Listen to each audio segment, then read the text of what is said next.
전 세계 군수 산업을 주도하는 강대국들이 바짝 긴장했다고 합니다. 미국, 러시아, 독일.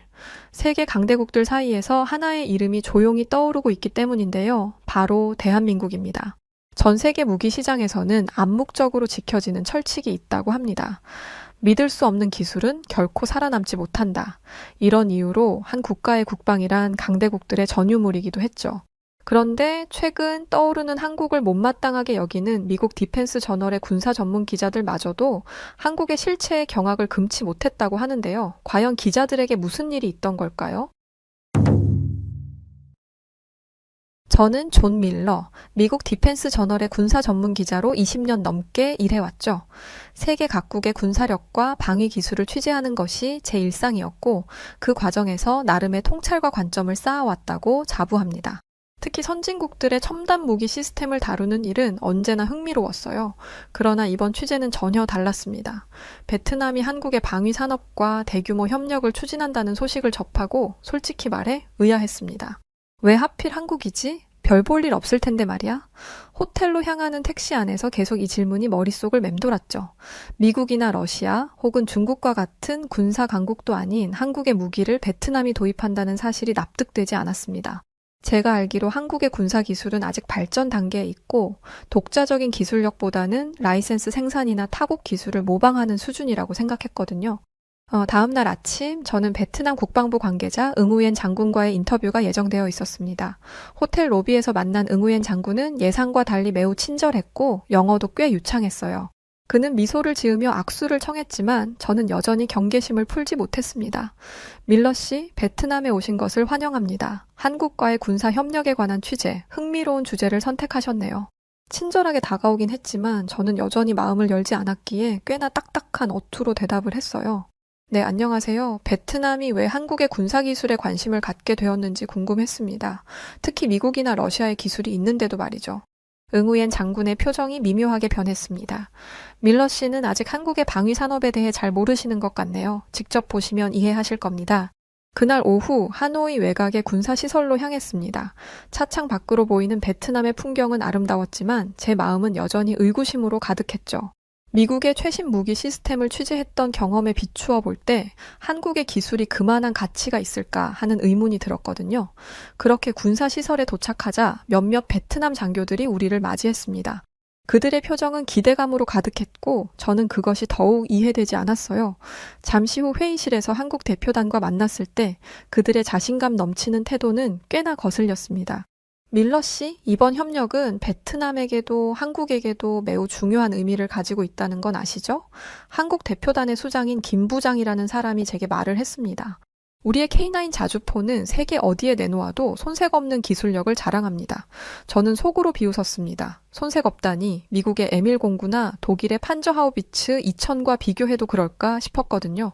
그러나 제 위치가 있으니 직업적 예의를 갖추어 공손하게 질문했습니다. 그렇다면 베트남이 왜 한국의 K9을 선택하게 되었는지 구체적인 이유가 궁금한데요? 내일 훈련장에서 직접 보여드리겠습니다. 우리가 왜 K9을 선택했는지 그 이유를 직접 눈으로 확인하시게 될 겁니다. 호텔로 돌아오는 길, 저는 여전히 확신이 서지 않았습니다. 오랜 군사 취재 경험으로 보았을 때 한국의 기술이 정말로 경쟁력을 가질 수 있을지 아마도 단순히 가격 경쟁력이나 정치적 이유가 있는 게 아닐까라는 생각이 자꾸만 들었거든요. 하지만 이런 의심을 확인하려면 다음 날 있을 시연을 직접 봐야 할 것 같았습니다. 아침 일찍 일어나 창밖을 바라보니 흐린 하늘이 베트남의 습한 공기와 어우러져 있었어요. 그날은 베트남군이 한국의 K9 자주포를 시연하는 날이었죠. 솔직히 큰 기대는 하지 않았습니다. 미국의 M109 팔라딘이나 영국의 AS90과 같은 선진국의 자주포를 여러 차례 취재해온 저로서는 한국산 장비가 그것들과 어깨를 나란히 할 수 있다는 생각이 들지 않았거든요. 군용 차량으로 훈련장으로 향하는 동안 응우옌 장군이 K9 자주포에 대해 열정적으로 설명했습니다. K9 자주포는 현대 전장에서 매우 중요한 역할을 합니다. 특히 우리 베트남의 지형적 특성을 고려할 때 기동성과 화력이 뛰어난 K9은 최적의 선택이었죠. 저는 대충 고개를 끄덕이면서도 내심 의심스러웠습니다. 베트남이 중국과의 긴장 관계 속에서 방위력을 강화하려는 것은 이해했지만 왜 하필 한국의 장비를 선택했는지 여전히 의문이었거든요. 훈련장에 도착하자 웅장한 크기의 K9 자주포가 줄지어 서 있었습니다. 처음 본 순간 그 모습은 꽤나 인상적이긴 했어요. 55톤에 달하는 거대한 차체와 155mm 주포가 주는 위압감은 무시할 수 없었습니다. 이것이 바로 K9 자주포입니다. 최대 사거리 40km, 연속 발사 속도 분당 3발, 자동 장전 시스템을 갖추고 있으며 어떤 기상 조건에서도 정확한 타격이 가능하죠. 숫자만으로는 분명 인상적이었지만 저는 실제 성능에 대해 여전히 회의적이었습니다. 그래서 바로 질문을 했어요. 실제 전투 상황에서 검증된 적이 있나요? 터키, 인도, 노르웨이, 핀란드, 에스토니아 등 여러 나라에서 이미 K9을 도입하여 사용 중입니다. 특히 터키에서는 실전에서 뛰어난 성능을 입증했죠. 잠시 후 시연이 시작되었습니다. K9 자주포의 엔진 소리가 훈련장을 가득 메웠고 이내 첫 발사가 이루어졌습니다. 엄청난 굉음과 함께 포탄이 날아가 수십 킬로미터 떨어진 목표물을 명중시켰죠. 이어진 발사에서도 K9은 놀라운 정확도를 보여주었어요. 저건 단발 사격이에요. 이제 연속 사격의 위력을 보여드리겠습니다. 응우옌 장군의 말이 끝나기도 전에 K9은 놀라운 속도로 연속 3발을 발사했고 모두 목표물을 정확히 타격했습니다. 저는 무심코 저도 모르게 감탄을 했습니다. MRSI 기능이 가능한 건가요? MRSI는 여러 발의 포탄이 다른 각도로 발사되어 동시에 목표물에 도달하는 고난도 기술입니다. 그렇기에 이게 가능하다면 정말 말이 달라지는 것이라 문득 궁금해지기 시작했어요. 제 물음에 김 부장은 아주 자신감의 찬 표정으로 고개를 끄덕이며 대답을 했습니다. 네, K9은 MRSI 기능을 갖추고 있어요. 현재 이 기능을 갖춘 자주포는 세계적으로도 많지 않죠. 꽤나 놀라운 기능을 갖추고 있다는 것을 알고 나니 시연이 계속 이어질수록 저는 점점 더 흥미를 느끼기 시작했습니다. K9의 기동성, 발사 속도, 정확도는 분명 세계적 수준이었거든요. 특히 험준한 지형에서도 60km/h의 속도로 이동하는 모습은 인상적이었습니다. 미국의 M109와 비교하면 어떤가요? 저는 좀 더 구체적인 질문을 던졌죠. M109도 훌륭한 자주포지만 K9은 사거리, 기동성, 발사 속도 면에서 우위에 있습니다. 게다가 K9은 완전 자동화된 사격 통제 시스템을 갖추고 있어 전투 효율성이 훨씬 뛰어나요. 정말 그의 말이 맞다면 K9은 정말 세계 최고 수준의 자주포라고 할 수 있었습니다. 저는 이때부터 좀 더 진지한 관심을 가지고 이 무기 시스템을 살펴봐야겠다고 생각이 들기 시작했어요. 그렇게 다음 날 저는 베트남 군부대에서 K9 자주포의 실전 훈련을 참관할 기회를 얻었습니다. 이번에는 좀 더 체계적인 취재를 위해 노트북과 촬영 장비를 모두 챙겼어요.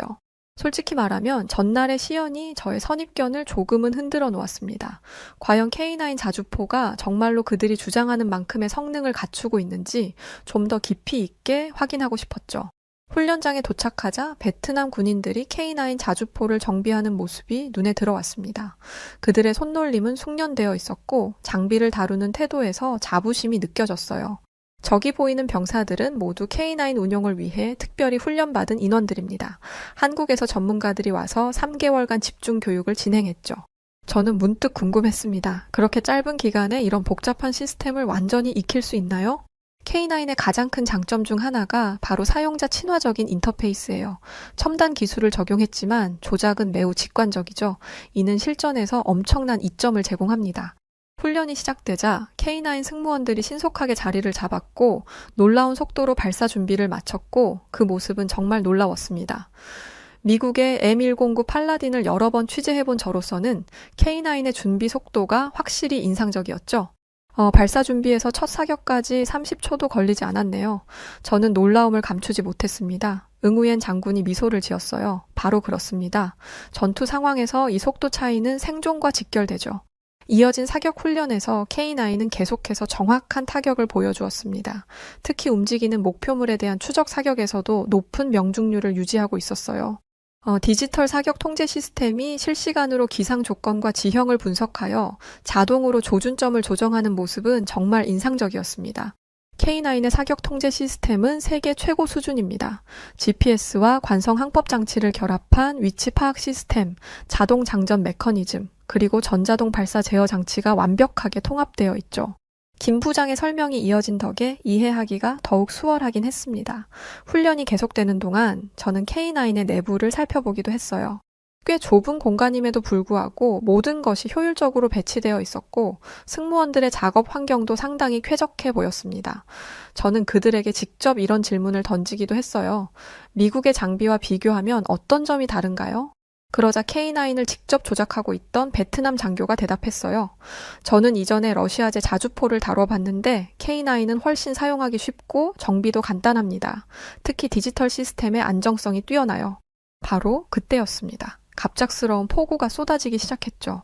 날씨가 급변하는 베트남의 특성상 훈련이 중단될 것이라 예상했지만 놀랍게도 K9은 계속해서 정상적으로 작동하고 있었습니다. 그 모습이 너무 의아했죠. 아니, 이런 악천후에서도 작전 수행이 가능한가요? K9은 어떤 기상 조건에서도 정상 작동합니다. 이것이 우리가 K9을 선택한 중요한 이유 중 하나였어요. 베트남의 다양한 기후와 지형에서도 안정적인 성능을 발휘하니까요. 폭우 속에서도 계속된 훈련은 K9의 뛰어난 내구성과 신뢰성을 증명하고 있었습니다. 저는 놀라움을 금치 못했고 점점 더 깊은 인상을 받게 되었죠. 그때부터 한국의 방위 산업에 대한 제 기존의 편견이 서서히 무너지고 있음을 느꼈습니다. 훈련 현장을 떠나 베트남 국방부로 향하는 길에 저는 지금까지 목격한 K9 자주포의 성능에 대해 곰곰이 생각해 봤어요. 분명 예상을 뛰어넘는 수준이었고 미국의 무기 시스템에 익숙한 저로서도 인정할 수밖에 없었죠. 하지만 여전히 한 가지 의문이 남아있긴 했어요. 왜 베트남이 다른 선진국의 무기 시스템이 아닌 한국의 K9을 선택했는지 그 깊은 이유를 알고 싶었습니다. 국방부 건물에 도착하자 응우옌 장군이 저를 회의실로 안내했죠. 그곳에는 베트남군 수뇌부와 한국 대표단이 함께 자리하고 있었어요. 분위기는 화기애애했고 양국 간의 신뢰가 느껴졌습니다. 밀러 씨, 오늘 K9의 훈련을 보시고 어떤 걸 느끼셨나요? 솔직히 꽤나 인상적이었습니다. 특히 악천후 속에서도 안정적인 성능을 발휘하는 모습이 놀라웠죠. 하지만 궁금한 점이 있습니다.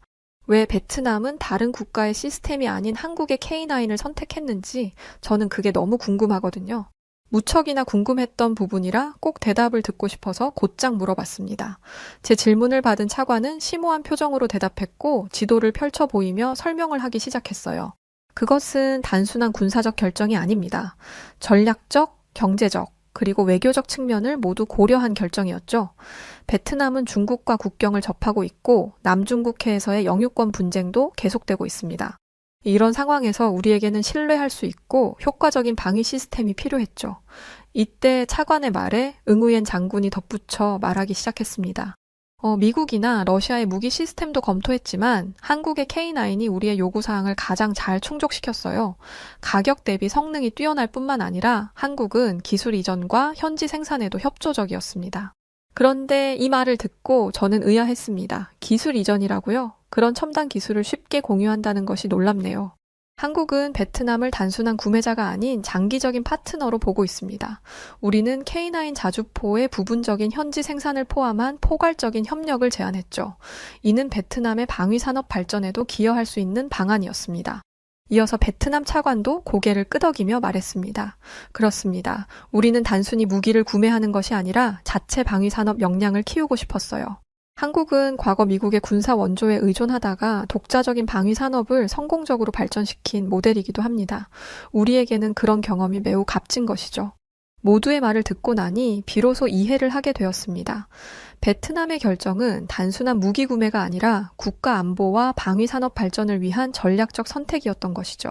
그렇다면 K9 외에도 다른 한국 무기 시스템에도 관심이 있으신 건가요? 물론입니다. 현재 우리는 한국의 해안 방어 시스템과 레이더 기술에도 관심을 갖고 논의 중입니다.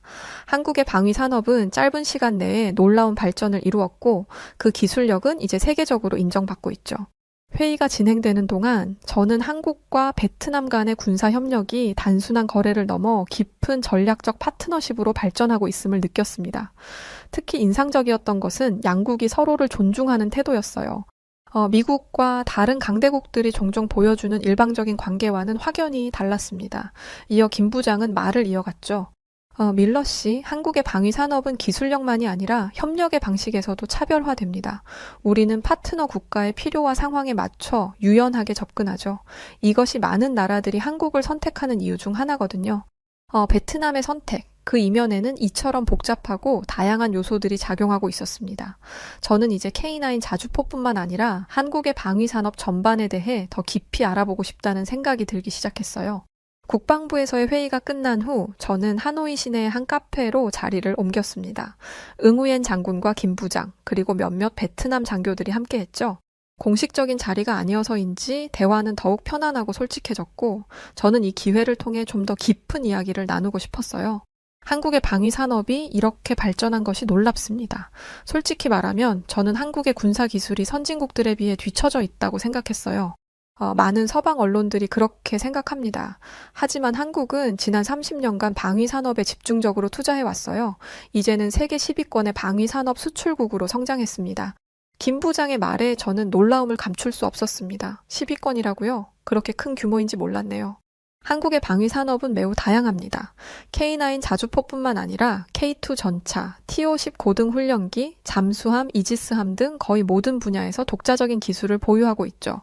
제가 한국에서 군사훈련을 받을 때 가장 놀랐던 것은 그들의 기술 개발 속도였습니다. 미국이나 러시아처럼 오랜 역사를 가진 군사 강국이 아님에도 짧은 시간 내에 이룬 성과가 정말 대단했어요. 그들의 말을 듣고 있자니 제가 가지고 있던 한국에 대한 이미지가 얼마나 편협했는지 깨닫게 되었습니다. 미국의 군사 기자로서 저는 항상 미국, 러시아, 영국, 독일과 같은 전통적인 군사 강국들에만 주목해 왔던 거죠. 그 과정에서 한국과 같은 신흥 강국들의 발전을 간과하고 있었던 것을 스스로 느끼게 되었습니다. 한국의 군사 기술이 이렇게 발전한 비결이 무엇이라고 생각하세요?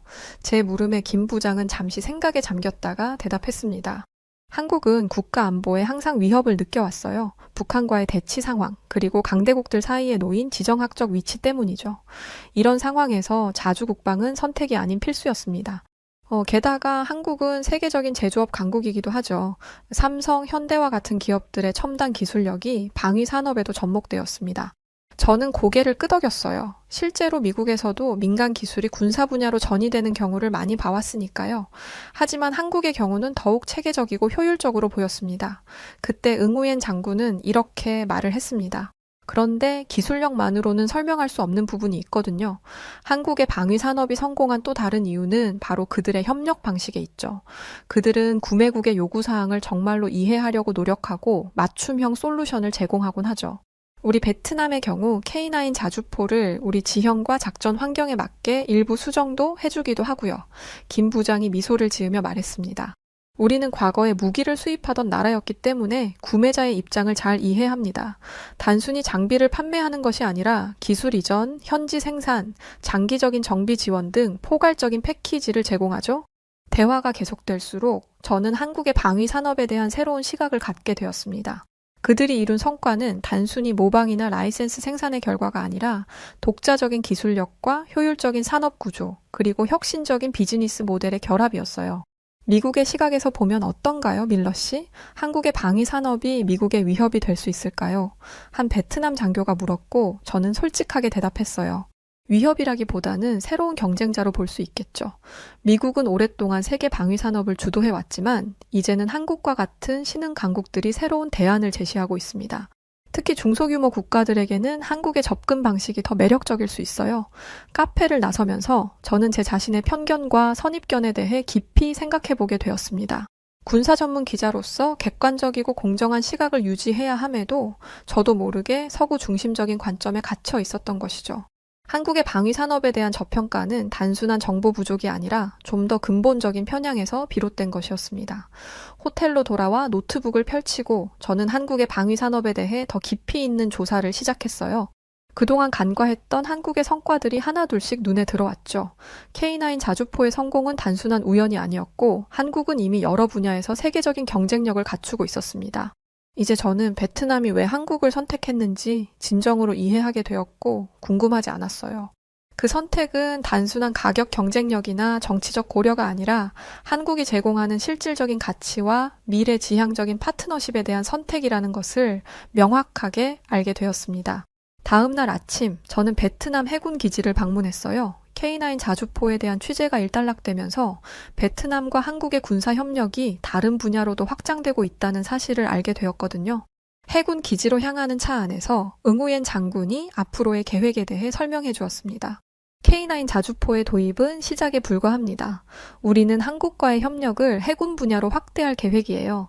특히 한국의 해안 방어 시스템과 경비함에 관심이 많습니다. 한국의 해군 기술도 그만큼 경쟁력이 있나요? 김 부장이 자신감 있게 대답했죠.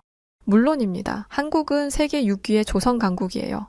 현대중공업, 대우조선해양과 같은 기업들은 세계 최고 수준의 기술력을 보유하고 있습니다. 군함 분야에서도 이지스함, 잠수함, 경비함 등 다양한 함정을 독자 개발하여 운용 중이죠. 해군 기지에 도착하자 한국에서 도입을 검토 중인 경비함의 모형과 세부 사양이 전시되어 있었습니다. 그 규모와 성능은 분명 인상적이었어요. 이 경비함은 한국에서 자체 개발한 것인가요? 아니면 외국 기술을 도입한 건가요? 100% 한국 기술입니다. 물론 초기에는 외국의 기술을 참고했지만 현재는 설계부터 건조까지 모든 과정을 한국 기술로 완성합니다. 특히 전투 시스템과 레이더는 한국이 자랑하는 최첨단 기술이죠. 베트남 해군 장교가 덧붙였습니다. 우리가 한국의 경비함에 관심을 갖는 이유는 단순히 성능뿐만 아니라 유지 보수와 운용 효율성 때문이기도 해요. 한국은 함정 설계 시 실제 운용 환경과 승조원의 편의성을 매우 중요하게 고려한다고 들었습니다. 해군 기지를 둘러보는 동안 저는 베트남 해군의 현대화 계획에 한국이 중요한 파트너로 자리 잡고 있음을 실감했습니다. 특히 남중국해에서의 영유권 분쟁 상황에서 베트남은 효과적인 해안 방어 능력 확보가 시급했고 한국은 그 필요에 부응할 수 있는 기술력을 갖추고 있었죠. 밀러 씨 오후에는 한국과 베트남의 방산협력 양해각서 서명식이 있습니다. 참관하시겠습니까? 저는 기꺼이 동의했습니다. 양국 간의 군사협력이 어떤 방향으로 발전해 나가는지 직접 확인할 수 있는 좋은 기회였으니까요. 서명식은 하노이의 한 호텔에서 진행되었습니다. 베트남 국방부 장관과 한국 방위사업청장이 참석한 가운데 양국은 향후 10년간의 포괄적 방위산업 협력에 관한 양해각서를 체결했어요.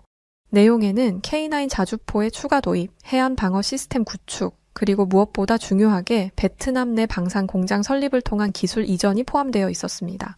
이번 협약은 단순한 무기 거래가 아닌 양국의 방위 산업 발전을 위한 진정한 파트너십의 시작입니다. 우리는 한국의 발전 경험을 모델로 삼아 베트남의 자주 국방 능력을 강화해 나갈 것입니다. 서명식이 끝난 후 저는 김 부장에게 다가가 물었어요. 이런 협력이 앞으로 어떤 방향으로 발전할 것으로 예상하시나요?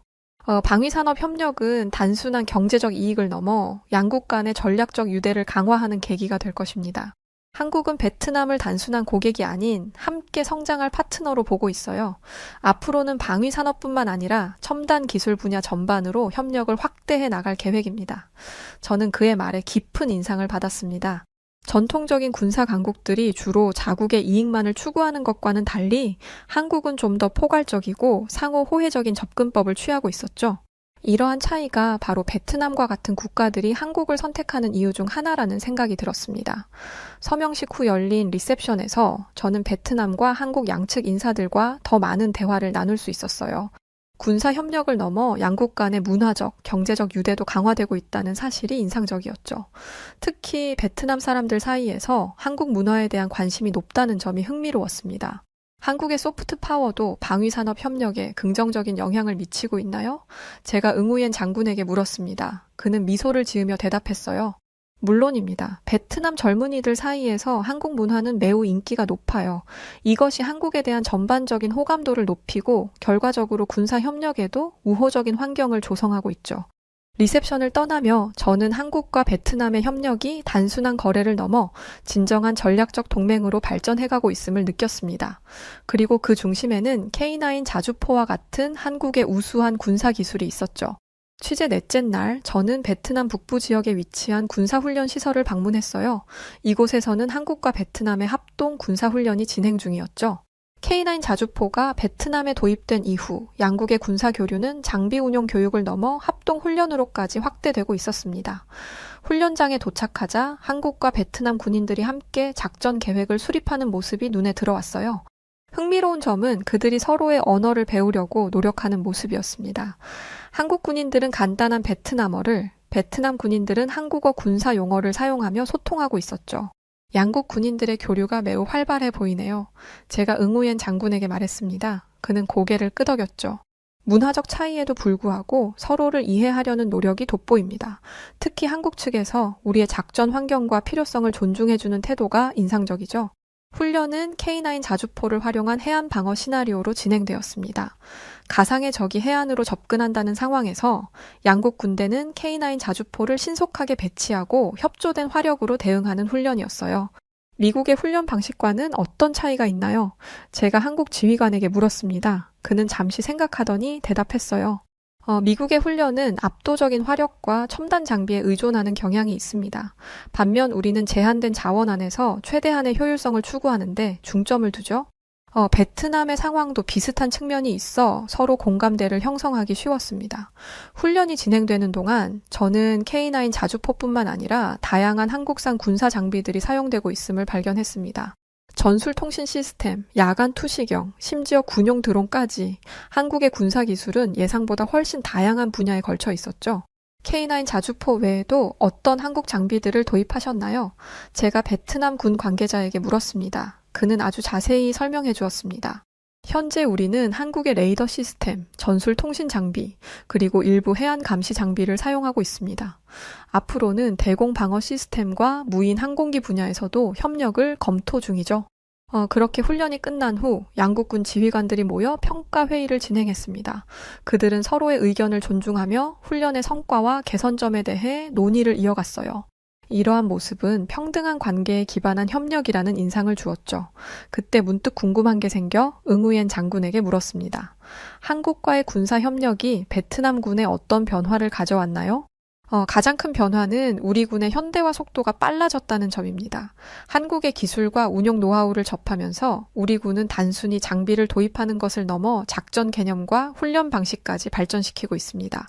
함께 할수록 또 알아갈수록 제 머릿속에 박혀있던 생각이 참 고전된 생각이라는 것을 뉘우치게 되었습니다. 이어 저녁에는 양국 군인들이 함께하는 친선 행사가 열렸죠. 음식을 나누고 서로의 문화에 대해 이야기하는 모습에서 저는 이러한 인적 교류가 장기적으로 양국 관계에 얼마나 중요한 역할을 할지 생각해보게 되었어요. 그때 한국 장교 한 명이 저에게 다가와 말을 걸었습니다.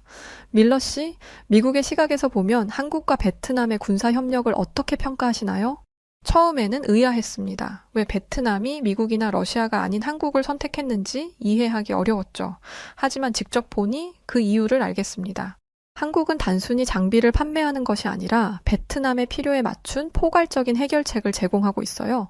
게다가 양국이 과거에 겪었던 역사적 경험의 유사성도 중요한 요소로 보입니다. 그는 고개를 끄덕였습니다. 맞습니다. 우리도 한때는 외국의 군사 원조에 의존했던 나라였어요.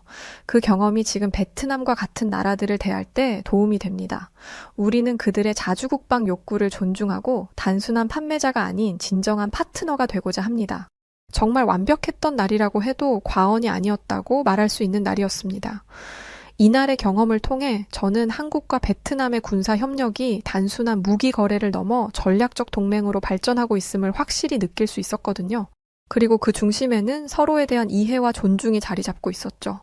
많은 깨우침을 얻은 베트남에서의 마지막 날, 저는 하노이 외곽에 위치한 새로운 방위산업 단지를 방문했어요. 이곳은 한국의 기술 지원으로 건설 중인 시설로 앞으로 K9 자주포의 일부 부품이 이곳에서 생산될 예정이었죠. 대규모 공장 부지와 첨단 생산 설비들이 갖춰지고 있는 모습을 보며 저는 베트남이 단순한 무기 도입을 넘어 자체 방위산업 역량을 키우려는 의지를 실감했습니다. 이 시설이 완공되면 어떤 부품들을 생산하게 되나요? 제가 베트남 산업부 관계자에게 물었어요. 초기에는 K9 자주포의 일부 기계 부품과 포탄을 생산할 계획입니다.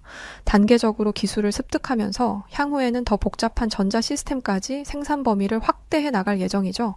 이어 김 부장이 덧붙여 설명을 해줬습니다. 한국은 기술 이전에 있어 단계적 접근을 중시합니다. 처음부터 모든 기술을 전수하기보다 파트너 국가의 역량을 고려하여 점진적으로 협력의 수준을 높여가는 방식이죠. 저는 미국의 접근 방식과 비교하지 않을 수 없었어요. 미국은 종종 첨단 무기 시스템을 판매하면서도 핵심 기술의 이전은 제한하는 경우가 많았습니다. 반면 한국은 좀 더 개방적인 태도로 파트너 국가의 자체 역량 강화를 지원하는 모습이었죠. 방위산업 단지를 둘러본 후 저는 응우옌 장군과 함께 하노이 시내의 한 레스토랑으로 향했습니다. 마지막 인터뷰를 겸한 식사 자리였죠. 테이블에 앉자 응우옌 장군이 의미심장한 표정으로 물었습니다. 밀러 씨, 이제 취재를 마무리하게 되었는데 처음과 비교해서 한국의 방위 산업에 대한 시각이 어떻게 변화했나요? 완전히 달라졌습니다. 처음에는 한국의 군사 기술이 선진국들에 비해 뒤처져 있다고 생각했어요. 그저 가격 경쟁력만으로 시장에서 살아남는 정도라고 여겼죠. 하지만 이제는 다릅니다. 한국의 방위 산업은 독자적인 기술력과 혁신성을 갖추고 있으며 특히 사용자의 필요에 맞춘 유연한 접근 방식이 큰 강점이라는 것을 알게 되었습니다. 응우옌 장군이 미소를 지으며 말했습니다. 맞습니다. 우리가 한국을 선택한 이유도 바로 그것이었어요. 미국이나 러시아의 무기 시스템도 뛰어나지만 그들은 종종 자신들의 방식을 일방적으로 강요하는 경향이 있습니다. 반면 한국은 우리의 상황과 필요를 진정으로 이해하려 노력했죠. 식사를 하면서 저는 한국의 방위 산업이 어떻게 이렇게 빠르게 성장할 수 있었는지에 대해 더 깊이 있는 이야기를 나눴습니다. 북한과의 대치 상황, 미국에 대한 안보 의존도를 줄이려는 노력, 그리고 무엇보다 제조업 강국으로서의 기반이 중요한 요소였다는 것을 알게 되었어요. 한국은 자동차, 조선, 전자산업에서 축적한 기술력을 방위산업에 효과적으로 접목했습니다. 김 부장이 설명했어요. 예를 들어 K9 자주포의 엔진과 변속기 기술은 현대자동차의 기술력을 기반으로 하고 있죠. 이런 민군 기술 협력이 한국 방위산업의 경쟁력을 높이는데 크게 기여했습니다. 대화를 나누면서 저는 제가 얼마나 편협한 시각을 가지고 있었는지 깨닫게 되었습니다. 군사 전문 기자로서 객관성을 유지해야 함에도 무의식적으로 서구 중심적인 관점에서 세계를 바라보고 있었던 것이죠. 밀러 씨, 이번 취재가 당신의 기사에 어떻게 반영될 것 같나요? 저는 한국의 방위 산업이 어떻게 세계 시장에서 영향력을 확대해가고 있는지, 그리고 그것이 전통적인 군사 강국들에게 어떤 의미를 갖는지에 초점을 맞추려고 합니다. 특히 한국만의 차별화된 접근 방식이 왜 베트남과 같은 국가들에게 매력적인지를 강조할 생각이에요. 식사를 마치고 응우옌 장군과 김 부장은 저를 공항으로 배웅해 주었습니다. 작별 인사를 나누면서 저는 이번 취재가 단순히 한 편의 기사를 위한 것을 넘어 제 자신의 시각을 넓히는 소중한 경험이었음을 느꼈습니다. 비행기에 오르기 전 김 부장이 제게 말했어요. 밀러 씨, 언제든 한국을 방문하셔서 우리의 방위산업 시설을 직접 보시면 좋겠습니다. 더 많은 이야기를 나눌 수 있을 것 같네요. 저는 기꺼이 그 제안을 받아들였습니다. 반드시 그렇게 하겠습니다. 이번 취재는 시작에 불과하다고 생각합니다. 한국의 방위 산업에 대해 더 깊이 알아보고 싶어요. 비행기 안에서 저는 지난 며칠간의 경험을 정리하며 기사의 초안을 작성하려다 접고 제 머릿속에 떠다니는 놀라움, 감탄과 같은 감정을 정리하며 눈을 감았습니다. 처음 베트남에 갔을 때만 해도 도대체 왜 한국을 선택한 거지? 라는 의문이 가득했지만 다시 돌아가는 비행기 안에서의 저는 한국의 방위 산업의 위대함을 정확하게 깨우쳤고 현명한 베트남의 선택을 존중하게 되었습니다. 그리고 한국과 베트남 사이의 끈끈한 믿음과 신뢰가 참 부럽기도 하더라고요. 저 역시 기존의 제 생각만을 고집할 것이 아니라 더 넓은 시각으로 많은 것을 보고 변화를 받아들여야 한다는 것을 다시금 깨우치게 되었으며 현재는 세계적으로 확장된 한국 방위 산업에 매우 집중하고 있답니다. 긴 글 읽어주셔서 감사합니다. 미국의 한 국제경제분석 전문위원이 자신이 태어나고 자란 미국을 떠나 한국의 시민권을 취득하여 현재는 한국의 시민으로 살아가고 있다고 합니다. 한국에 대해 수년간 공부했고 연구했던 그녀는 2024년에서 2025년으로 넘어가는 마지막 날 한국의 한 청년이 만든 SNS 1분 30초짜리 영상을 보고 눈물을 흘리게 되었다고 하는데요. 그녀는 어떤 영상을 보고 눈물을 흘렸던 걸까요? 이야기 시작합니다. 안녕하세요. 저는 미국 국제경제분석 전문위원으로 일했고 현재는 LG 경제 전문가로 활동하고 있는 엘리자베스 테일러입니다. 제가 처음 한국이란 나라를 접하게 된 것은 워싱턴 DC의 한 사무실에서였어요. 미국에서 국제경제분석 전문위원으로 일하면서 세계 각국의 경제 동향을 분석하는 게 제 일이었죠. 그날도 늦은 밤까지 사무실에 남아 보고서를 작성하고 있었는데 한국의 경제 성장 그래프가 제 시선을 사로잡았습니다. 이런 성장 패턴은 처음 보는데 혼잣말처럼 중얼거렸던 그 순간이 지금도 생생해요. 그때 제가 봤던 한국의 지표들은 제 인생을 완전히 뒤바꾸어 주었고 제가 수년간 한국을 조사하고 분석하며 알게 되었던 모든 진실을 털어놓고 싶었습니다. 저는 한국의 이런 믿기 힘든 성장률이 저의 호기심을 움직이게 했어요. 한국을 더 깊이 알고 싶었고 일을 끝내고 퇴근 후에는 일부러 한국어 학원에 다니며 한국어까지 공부했을 정도로 한국에 대한 제 궁금증과 갈망이 깊어만 갔습니다. 또한 주말이면 한인타운을 찾아다니며 문화를 배웠죠. 처음 맛본 김치찌개의 맛은 지금도 잊을 수 없어요. 매콤하고 얼큰한 국물 맛에 깜짝 놀랐지만 어느새 그 맛에 완전히 빠져들고 말았거든요. 그리고 날이 포근하던 봄날에 저는 처음으로 한국 땅을 밟았습니다. 그토록 제 심장을 뛰게 했던 한국의 방문은 지금도 그 설레는 마음이 기억날 정도이죠. 인천공항에 내리는 순간부터 느껴지는 이 나라의 에너지는 정말 특별했습니다. 깨끗한 거리, 빠른 지하철, 그리고 무엇보다 사람들의 친절함이 저를 매번 감동시켰어요. 한국에서 4년간의 연구는 제 인생의 완전한 전환점이 되었습니다. 아침마다 들리던 작은 카페의 따뜻한 인사, 퇴근길에 들리던 시장 아주머니들의 정겨운 목소리, 주말마다 찾던 한강공원의 평화로운 풍경. 이 모든 것들이 제 일상이 되어갔죠. 그러던 중에 저는 한국의 모 기업에게서 함께 일했으면 한다는 제안을 받게 되었고, 그 계기가 시점이 되어 저는 지금 한국에 정착하고 있습니다. 제가 한국을 깊이 연구하면서 처음 놀랐던 것이 바로 미중 무역 분쟁 당시 한국의 놀라운 균형 외교였습니다. 강대국들 사이에서 자국의 이익을 지켜내는 한국의 모습이 인상적이었죠. 특히 반도체 산업에서 보여준 전략적 포지셔닝은 정말 눈여겨볼 만했어요. 미국과 중국 양측의 압박 속에서도 기술 경쟁력을 바탕으로 독자적인 길을 개척해 나가는 모습을 보며 저는 한국이라는 나라의 저력을 실감했습니다. 그리고 이 나라에 있는 기업들의 글로벌 대응도 믿기 힘들 정도였죠. 글로벌 공급망 위기 상황에서도 한국 기업들은 흔들림 없이 생산을 이어갔죠. 특히 핵심 부품 수급에 차질이 생겼을 때 대체 공급망을 신속하게 구축하는 모습은 많은 세계 글로벌 기업들의 벤치마킹 대상이 되었을 정도였습니다. 또한 한국의 디지털 전환 속도도 인상적이었는데 한국은 이미 AI와 빅데이터를 활용한 스마트 팩토리를 구축하고 있었어요. 한국인들은 새로운 기술을 받아들이는데 거부감이 없었고 오히려 적극적으로 활용하며 생활 편의성의 효율을 높이고 있었죠. 그리고 이 중심에는 한국의 단결력이 있었죠. 제가 미국 경제 자문을 하면서 만났던 한국의 정부 관계자들은 항상 긴박한 상황에서도 침착하게 대응했습니다. 민관이 하나 되어 문제를 해결하려는 모습이 인상적이었죠. 특히 경제적 어려움이 닥쳤을 때 기업과 정부, 국민들이 함께 고통을 분담하며 위기를 극복하는 모습은 다른 나라에서 보기 힘든 광경이었어요. 한국의 수출 경쟁력 강화 전략도 주목할 만했습니다. 제가 당시 분석한 바로는 한국 기업들은 단순히 가격 경쟁력에 의존하지 않고 높은 기술력과 품질로 승부를 걸고 있었어요.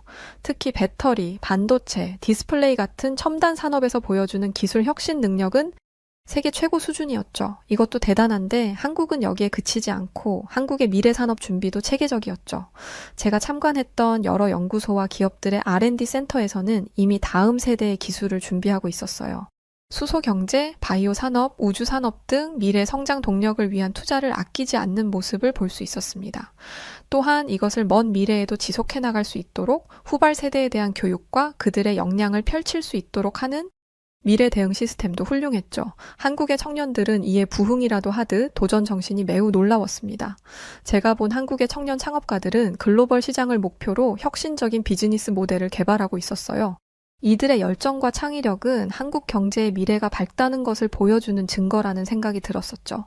과연 이 청년들은 어떠한 교육 시스템으로 이렇게 발전적인 성장을 하게 되는 걸까? 이 물음은 한국의 교육 시스템까지 제 시선을 이르게 했고, 그렇게 한국의 교육 시스템을 직접 경험하면서 저는 또 다른 놀라운 발견을 하게 되었습니다. 제가 서울의 한 고등학교를 방문했을 때의 일이었죠. 수업이 끝난 후에도 많은 학생들이 자발적으로 남아 공부하는 모습이 인상적이었어요. 특히 수학과 과학 과목에서 보여주는 학생들의 깊이 있는 이해력은 정말 놀라웠습니다.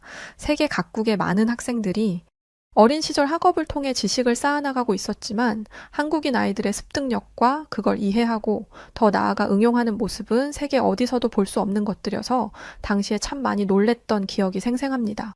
그리고 그 아이들을 품고 있는 한국의 부모님들도 굉장히 인상 깊었는데 경제 전문가로서 한국의 교육 투자 현황을 조사하던 중이었죠. 여러 가정을 직접 방문해 볼 기회가 있었는데 자녀 교육을 위해 기꺼이 소득의 상당 부분을 투자하는 부모님들의 모습이 남달랐습니다. 한 가정에서는 매달 수입의 상당 부분을 자녀들의 교육비로 지출하는 것에 전혀 문제 없다는 인식이 강했고 자녀의 미래를 위해서라면 기본 교육은 반드시 필요하고 이것이 아이에게도 나라에게도 분명 큰 도움이 되고 자산이 된다고 말했던 한 한국인 아버님의 표정에서 한국의 교육열을 실감할 수 있었습니다. 그리고 제가 한국 교육 시스템을 조사하다가 가장 믿기 힘들었던 것이 바로 도서관 문화였습니다. 제가 방문한 공공도서관은 주말임에도 자습하는 학생들로 가득했습니다. 24시간 운영되는 독서실도 처음 보았는데 늦은 시간까지 공부하는 학생들의 열정이 놀라웠죠. 제가 살던 미국에도 도서관은 있지만 24시간 운영되는 곳은 볼 수 없고 그나마 책들이 수시로 도난당해 미국 내부에서도 항상 이 문제는 골머리를 썩었지만 한국은 지하철 역사에 무인으로 책을 빌려주는 시스템까지 가지고 있었으니 세계 최고라는 미국이 한국의 이런 시스템에 따라가려면 몇십 년이 걸려도 할 수 없겠다는 생각을 가졌었죠. 왜냐면 이건 단순한 시스템적인 프로그램을 넘어서 시민의식이 밑바탕으로 깔려 있어야 했기에 오직 한국만이 가능한 방식이다 라는 생각을 제가 당시에 했던 것으로 기억이 납니다. 이러한 교육 시스템은 이미 증명되고 있는 사례들이 쏟아져 나오고 있었죠. 한국의 학생들이 수행하는 연구 프로젝트의 수준이 세계 유수의 대학교 수준과 맞먹을 정도였습니다. 실제로 이 학교 학생들이 국제과학올림피아드에서 우수한 성적을 거두고 있다는 이야기도 심심치 않게 들려오고 있었으니까요.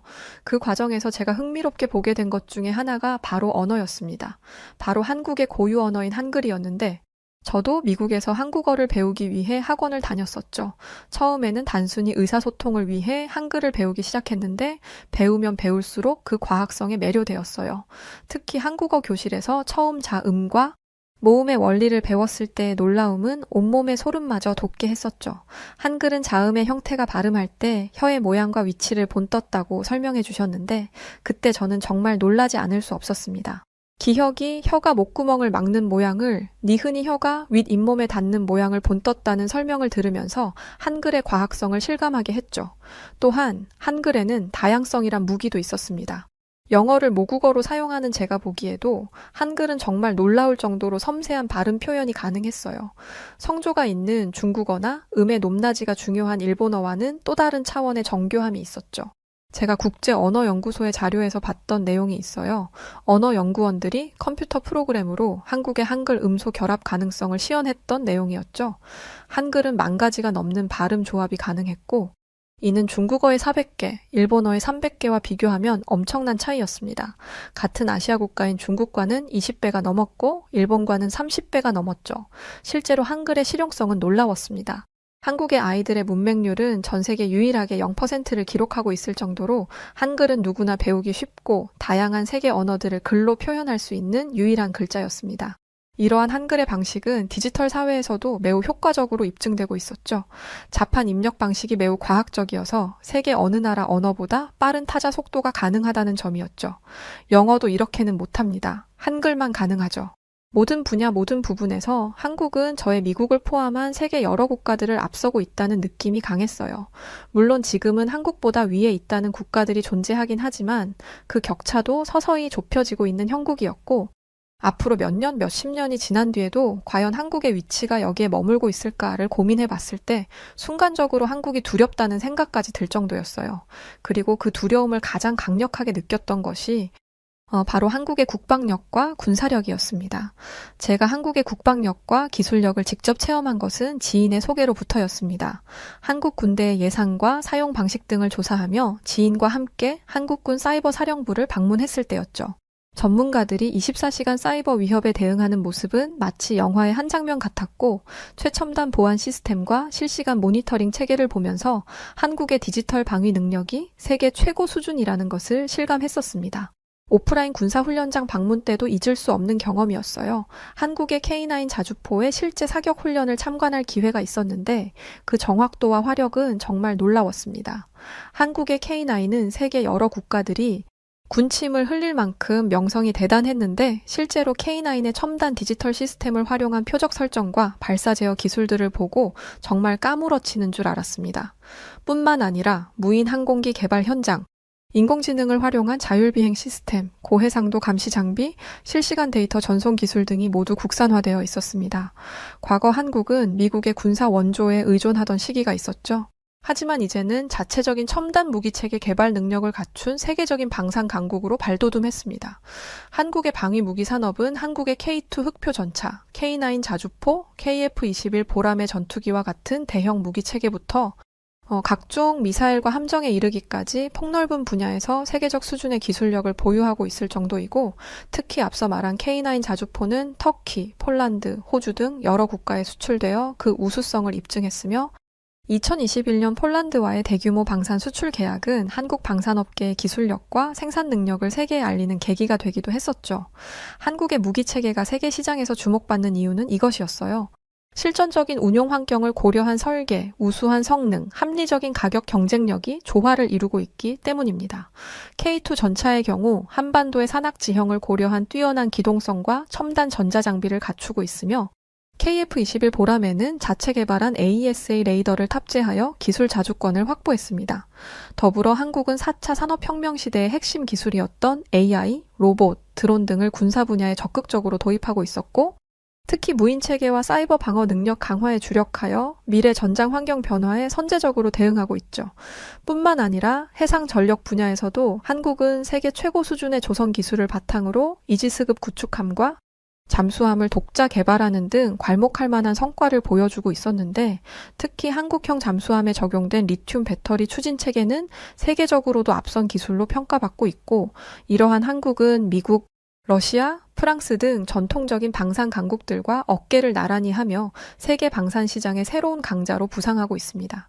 이걸 반증하는 것으로 동유럽과 중동, 동남아시아 국가들이 서로 너나 할 것 없이 한국의 방산 제품에 높은 관심을 보이고 있었으며, 이는 한국 방산업체들의 기술력과 신뢰성이 국제적으로 인정받고 있음을 보여주는 사례가 되기도 했었죠.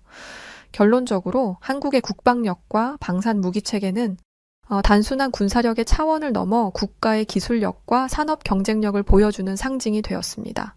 지속적인 연구개발 투자와 혁신을 통해 한국은 앞으로도 세계 방산 시장에서 더욱 중요한 위치를 차지할 것이 뻔한 상황이었고, 지난해 전 세계인들 앞에 선보인 현무5는 초강대국이라 불리는 국가들을 상대로 벌벌 떨게 만들었을 정도로 이슈가 되었으니, 제가 한국의 군사력과 국방력에 두려움을 느낄 수밖에 없었던 이유였을 겁니다. 그런데 심지어 이러한 기술이 민간 분야로도 확장되어 드론 택배나 재난 감시 등에 활용될 것이라고까지 하더군요. 세계 어느 나라도 군사에 사용되는 시스템들을 일반 시민들을 위한 생활 편의 시스템에 적용하려는 나라는 없습니다. 오직 한국만 이런 생각을 가지고 있었었죠. 이러니 제가 두렵지 않을 수 있었겠나요? 한국은 전국 어디서나 초고속 인터넷이 가능하고 산간 지역까지 깔린 광 케이블 네트워크, 도심 곳곳에 5G 기지국, 그리고 이를 완벽하게 제어하는 시스템, 한국의 IT 인프라가 세계 최고로 평가받고 있는 나라 중 하나로 저는 절대 들어보지도 못했고 상상해보지도 못했던 드론 택배, 재난 감시 등에 활용하겠다는 한국의 연구가 당연히 납득되는 상황이었습니다. 이미 한국은 스마트시티 통합관제센터에서 그러한 시스템들이 적용되고 있었죠. 교통신호부터 쓰레기 수거까지 도시의 모든 것이 로스트 센서와 AI로 관리되고 있고, 특히 범죄 예방을 위한 지능형 CCTV 시스템은 세계 어디에서도 보기 힘든 수준이었죠. 이게 과연 대한민국이라는 나라였던가? 미국에서 놀라운 성장 지표를 보고 관심 있게 지켜보며 깊게 연구를 시작했던 게 끝이 보이지가 않았어요. 그냥 흘려듣는 한국의 이미지, 한국의 모습, 한국의 문화 콘텐츠, 이 한국이라는 아시아의 작은 나라는 우리가 모르는 사이 어마어마한 잠재력을 가진 무서운 나라로 성장을 매년 거듭하고 있었어요. 그리고 생각했죠. 한국에도 분명 수많은 위기들이 존재했을 것이고 세계 여러 국가들도 이러한 위기를 맞이했을 때 잘못되거나 수렁에 빠져 경제의 나락으로 떨어지는 경우가 정말 엄청나게 많았습니다. 그런데 한국의 현재가 이 정도 수준이라면 한국은 그런 위기들을 모두 극복했다는 것인데, 과연 어떤 방법으로 많은 위기들을 극복했던 것일까? 이런 물음들은 좀 더 한국의 깊은 내면까지 들여다보게 되는 원동력이 되었어요. 그리고 제가 처음으로 마주한 위기는 바로 한국의 IMF 외환 위기였습니다. 당시의 기록물들을 찾아보고 한국은행 문서보관소에 당시의 상황을 담은 자료들을 검토하면서 저는 한국인들의 놀라운 위기 극복 의지를 엿볼 수 있었죠. 특히 세계적으로도 유례가 없는 금 모으기 운동의 생생한 기록들은 잊을 수 없습니다. 한 지역 신문사의 아카이브를 살펴보는데 시민들이 줄을 서서 금을 기부하는 흑백 사진들이 있었어요. 결혼 반지부터 갑오로 간직하던 금부티까지 국가를 위해 자발적으로 내놓은 시민들의 모습이 담겨 있었죠. 한국인들은 IMF 시절 회사를 살리기 위해 임원들이 먼저 급여를 반납했고 해외 출장들은 모두 취소했다고 해요. 직원들과 고통을 분담하기 위해 임원들이 구내식당에서 말단 직원들과 같은 식사를 하며 회사를 재건했다는 소설 같은 이야기도 있었고 IMF 시기에 부도 위기에 처했지만 직원들과 함께 사장부터 말단 직원들까지 모두 야근과 주말 근무를 병행하며 생산성을 높이는 데 주력했고 또한 한국의 직원들이 자발적으로 임금 동결을 제안했다는 믿기 힘든 이야기도 볼 수 있었죠. 미국? 아니 세계 어느 나라에서도 이런 자발적 행동은 일어나기 힘들 겁니다. 자발적 임금 동결이라니 있을 수 없는 일이었죠. 기업들의 노력뿐만이 아니었어요. 한국의 로컬 시장에서는 가게마다 돌아가며 하루씩 쉬면서 서로의 매출을 나눠 가졌다는 실로 믿기 힘든 모습들. 모두가 어려운 시기 자발적으로 가게 사장들이 매출을 나누며 그 어려웠던 시기를 버텨나갔던 겁니다. 증권거래소 기록보관실에서 당시의 주가 변동 차트를 볼 수 있었는데 1997년 말 폭락했던 주가가 단 3년 만인 2000년에는 놀랍게 회복된 모습이 그래프에 담겨 있었어요. IMF를 단 3년 만에 극복했다? 세계 어디에도 이런 기록은 없습니다. 한국이 유일했고 한국만 해낸 일이었죠. 한국의 1997년 외환위기 극복은 실제로 세계를 놀라게 한 경제적 성과였습니다. 불과 3년 만에 이뤄낸 이 놀라운 회복은 전 세계 각국과 국제기구들로부터 극찬을 받았죠. 당시 IMF는 한국의 신속한 경제 회복에 깊은 인상을 받았고 IMF 총재였던 미셸 캉드쉬는 IMF 프로그램 역사상 가장 성공적인 회복 사례라고 평가하기도 했었죠. 이는 한국이 IMF의 권고사항을 성실히 이행하면서도 자국 경제의 특수성을 고려한 독자적인 회복 방안을 성공적으로 실행했기 때문이라고 밝혔는데 이를 시점으로 세계 유수의 언론들도 한국의 극적인 회복을 집중 조명하며 다양한 반응들을 보였었어요. 월스트리트 저널은 한국의 V자형 경제 회복을 상세히 다루며 이를 경제 위기를 겪는 다른 국가들이 배워야 할 모범 사례로 제시했었죠. 그리고 파이낸셜 타임즈는 특히 국민들의 자발적인 금 모으기 운동과 정부의 과감한 구조조정 정책을 높이 평가했습니다. 한국의 성공적인 위기 극복은 여러 요인이 복합적으로 작용한 결과였어요. 정부의 신속하고 과감한 구조조정 정책, 시민들의 자발적인 참여와 희생, 그리고 위기 속에서도 미래를 준비한 IT 산업 육성 정책이 주요했다는 보고서가 국제 연구 기록에 보관되어 있었죠. 특히 기업과 금융 부문의 대대적인 구조조정, 노사정 협의를 통한 고통 분담, 그리고 인터넷 인프라 구축과 벤처기업 육성은 세계의 주목을 받았는데 학계에서도 한국의 위기 극복 사례는 중요한 연구 대상이 되기도 했었어요. 세계 명문대라 불리는 하버드 대학은 한국의 사례를 교재로 채택했으며 많은 경제학자들이 한국의 위기 극복 모델을 심도 있게 연구했습니다. 이들은 한국의 사례가 경제 위기 극복을 위한 교과서적인 모델이 될 수 있다고 평가했었고 이러한 성공적인 극복 경험은 한국의 국제적 위상을 크게 높이기도 했죠. 실제로 하버드 대학에서 국제경제연구에 대한 학업 시간에 한국은 늘상 교수들의 첫 번째 사례로 나오는 단골 국가라고 할 정도이니 알만합니다. 또한 한국은 이후 국제사회에서 경제위기 극복의 조언자 역할을 하게 되었으며 이는 추후 G20 회원국으로서의 입지를 다지는 데도 큰 도움이 되었다고 해요. 이런 것들을 종합해보면 IMF를 단 3년 만에 극복한 한국의 사례들을 본 세계의 반응은 한국의 위기 극복을 단순한 경제적 회복을 넘어서 국가의 잠재력과 국민의 저력을 보여준 사례로 평가하고 있었습니다. 그런데 여기에 또 한 번의 놀라움이 있었죠. 바로 여기서도 교육열에 대한 이야기가 포함되었다는 겁니다. IMF 시기에 대학을 다녔던 많은 한국의 학생들이 등록금을 마련하기 위해 아르바이트를 하면서도 학업을 절대 포기하지 않았다고 합니다. 미국이었다면 아마 공부는커녕 거리를 배회하며 나쁜 짓이나 일삼는 깡패들이 되었을 겁니다. 그런데 한국의 학생들은 교육을 내려놓지 않았던 거죠. 한국의 학생들이 똑똑하다, 세계 명문대라 불리는 곳들에는 항상 한국인 유학생들로 넘쳐난다는 말들을 들어보신 적이 있으실 거예요. 그만큼 한국인 학생들은 유능하고 지혜롭기로 매우 유명하죠. 한국의 서울대학교 캠퍼스에서는 그들이 얼마나 새로운 트렌드에 민감하고 글로벌한 시각을 가지고 있는지 실감할 수 있는데 한국 학생들은 이미 글로벌 시장을 목표로 비즈니스 모델을 구상하고 있었고, 진취적인 목적과 목표에 도달하기 위해서 매 순간 최선을 다하는 모습이었어요. 또한 교육을 넘어 한국의 젊은 청년들은 트렌드인 SNS 인플루언서들 활동이 매우 두각을 보였는데, 그들은 단순히 트렌드를 따라가는 것이 아니라 새로운 문화를 만들어내고 있었습니다. 한국의 문화를 세계로 알리는데 큰 역할들을 톡톡히 해내고 있었죠. 한국의 스타일링이 해외 팔로워들에게 영감을 주거나 글로벌 패션 브랜드의 디자인에도 영향을 미치고 있는 현상들이 그것을 반증하는 것일 테니까요. 한국의 젊은 콘텐츠 제작자들은 하루에도 수십 개의 숏폼 콘텐츠, 영상 콘텐츠들을 제작하면서 글로벌 트렌드를 한국적으로 재해석하고 있었어요. 한국 청년들이 만든 콘텐츠들은 해외에서도 큰 영향력을 발휘했고, 한국의 유명 연예인들이 아님에도 이미 온라인에서 한국의 영향력은 한국 청년들로 하여금 더욱더 깊게 퍼져나가고 있었습니다. 한국의 전통 한식의 글로벌 재해석, 한국의 친환경, 비건 등 글로벌 소비자들의 가치관을 반영한 K-뷰티 글로벌 콘텐츠, 한국 시스템을 접목한 메타버스 AI 구현화까지 실로 놀라운 일들이 세상에 드러나지 않은 모습으로 내면에서부터 다져오고 있었습니다. 한국의 젊은 청년들은 SNS를 통해 환경보호 메시지를 전파하기도 하죠. 심지어 한국의 청년들은 국제 글로벌 환경 운동과 연대하고 있었습니다. 그들의 활동은 전 세계 많은 젊은이들에게 큰 영감을 주고 있던 것뿐만 아니라 자연까지도 살피고 있던 겁니다. 한국의 단결 문화, 과연 이 힘은 어디서부터 비롯되는 것일까요? 제가 경제 분석가로서 한국을 연구하면서 느낀 점이 참 많습니다. 강대국 사이에서도 꿋꿋이 자신만의 길을 걸어가는 모습, IMF를 위기의 전화위복의 기회로 삼은 저력, 그리고 세계 최고 수준의 교육열과 기술력까지. 처음에는 이해하기 어려웠던 이러한 특성들이 시간이 지날수록 한국만의 특별한 모습들로 다가왔지만, 수년을 한국에 대해서 조사하고 배우고 연구하면서도 한국의 무엇이 그들을 이토록 성장하게 만들었던 걸까? 한국의 무엇이 한국인들의 심장을 뛰게 만드는 열쇠였을까? 저는 찾아내지 못했습니다. 한국의 각종 지표와 경제 성장은 실제로 유례가 없는 모습입니다.